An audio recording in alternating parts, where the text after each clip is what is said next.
দেখতে পাচ্ছেন তিনি হচ্ছেন সেই যে মহিলাটি খুন হয়েছেন তারই সন্তান উনি দাবি করছেন ওনার মা।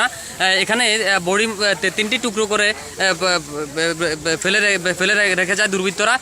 একটি টুকরো হচ্ছে আপনার একটা জমিতে করে ভাগে ভাগে রাখা হয়েছে। আমরা আপনাদেরকে এই ভাগে একটু দেখাচ্ছি। এই যে মহিলার মাথা দেখা যাচ্ছে, এখানে শুধু চুল ভাসতেছে, অনেকগুলো পানি জমিনের ভিতর। আর এখানে আপনারা দেখছেন যারা উৎসুক জনতা এখানে দেখার জন্য চলে এসেছে। আমরা এখন যে নারীটি খুন হয়েছেন তার সন্তানের সাথে কথা বলতে যাবো। আপনার নাম? আচ্ছা, কি করছিল বলেন তো একটু। আমি সকালবেলা বাজারে গেছি, আমরা সকালবেলা ভোরে 6টা বাজে এখানে আমুকটোকাতে ছিল, বুঝলি আমুকটোকাতে আছে। এখন আমি একটা সালিশ ছিল, এখানে গেছিলাম।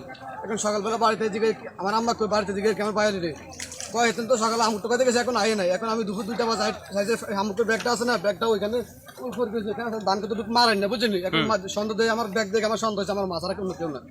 আচ্ছা, এখানে কি আর ওই যে টুকরাটি পাওয়া গেছে সেখানে কি শাড়ি আছে? না, কিছু পাই না, শুধু উলঙ্গ। উলঙ্গ। আচ্ছা, এটার সাথে কারা জড়িত থাকতে বলে মনে করেন? আমার সাথে আমার বাড়ির কাছে শত্রু আছে, আমার লগে মামলা আছে আমার থানাতে। কে নাম কি? সে নাম আমির, তার বোন আছে একজন, তার নাম আমির।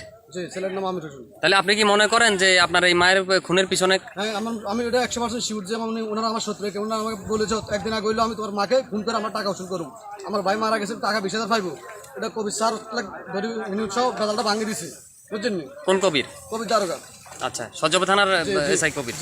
আচ্ছা, আপনি আপনার মাঝে কিভাবে শির হইলেন? আমি আমার বডিটা দেখে আমার মায়ের শির হয়েছে। আর এই ব্যাগটা। আপনার নাম? হুমায়ুন কবির। আপনার বাবার নাম? আব্দুল বারেক। গ্রামের নাম? সুবর্ণ স্যার 1 নম্বর সজ্জবরিনের 1 নম্বর ওয়ার্ড। আপনারা কবেই বোন? আমরা 22 জন না 8 জন, বোন একজন। জি, 22 জন, বোন একজন। জি। আর আপনার এই বাবা কি জীবিত? না, বাবা মৃত্যু। আপনার বাবার নাম কি বললেন? আব্দুল বারেক। আব্দুল বারেক। আপনার মার নাম কি? নুরজান বেগম। আপনার মায়ের কি কোনো ছবি আছে জীবিত থাকা অবস্থায়? ছবি না, জীবিত থাকা ছবি নেই। ছবি নাই।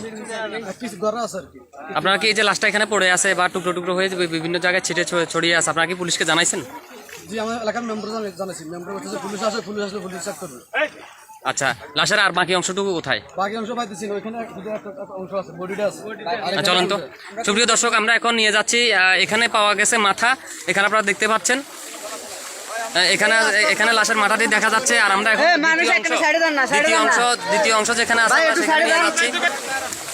আপনারা দেখতে পাচ্ছেন হাজার হাজার মানুষ, পুরো এলাকাটি উৎসুক জনতার ভিড়। আপনারা দেখতে পাচ্ছেন এখানে আমার সামনে অনেক লোকজন রয়েছেন। তারা ঘটনাটি দেখার জন্য এসেছেন, পরোক্ষভাবে দেখার জন্য এসেছেন সরাসরি। এবং এখানে আপনারা তার যে মৃত মহিলাটির দেহ এখানে পড়ে আছে, সেই ছেলেটির মুখে কথা শুনলেন যে আসলে এটা একটি হত্যাকাণ্ড বলে তিনি মনে করছেন। এবং তিনি যে সকালে শামুকপুরাতে এসে যে ব্যাগটি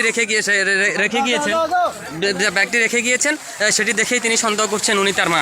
আমরা আপনাদেরকে এখন দেখাতে নিয়ে যাচ্ছি যেখানে লাশের দ্বিতীয় অংশ রয়েছে, আমরা সেই জায়গাটাতে আপনাদেরকে নিয়ে যাচ্ছি। এর আগে আপনারা দেখেন মানুষের উৎসুক মানুষের এখানে। আপনারা একটু সাইড দেন তো।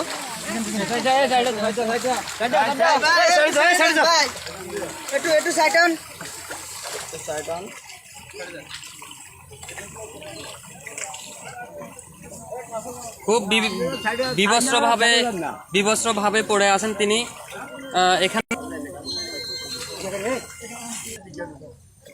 আসলে সামনে গিয়ে দেখানো সম্ভব না।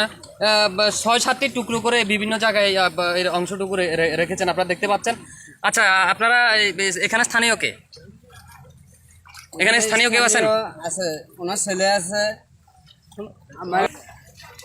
আমরা আপনার কাছ থেকে আরেকটু জানতে চাচ্ছি, আপনি কি ওই শিওর হয়ে বলছেন যে আপনার মা? আমি ব্যাগটা দেখে আমি শিওর বলতে চান মা, কারণ এই ব্যাগ আমার মা নিয়ে সকালবেলা আমুক হইতেছে। মানে জামা কাপড় আপনারা তো পাননি? না, কিছু পাইনি স্যার। আচ্ছা, দেখি